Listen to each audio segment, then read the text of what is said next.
હાય, કેમ છો મિત્રો? આજે એકવાર ફરી આવી ગયો છું. આજે મસ્ત પાસ્તા બનાવ્યા છે ગરમા ગરમ. અને નિહાલ કેવા લાગ્યા?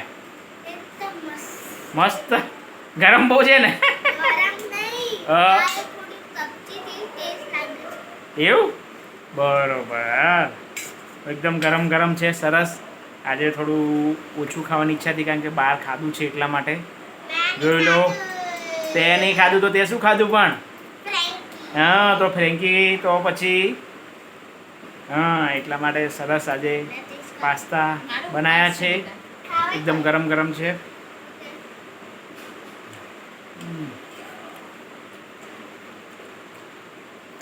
સરસ બન્યા છે, ગરમા ગરમ. હે નિહાલ? નિહાલને ફ્રેન્કી ખાધી પણ હજી બી ઈચ્છા હતી, ભૂખ લાગી હતી વધારે, એટલે અમે પાસ્તા બનાવ્યા છે. હો ને? સારું, ત્યારે ચલો, હું મસ્ત પાસ્તાને એન્જોય કરું છું. પછી નેક્સ્ટ વિડીયોમાં ફરી મળીશું. બાય.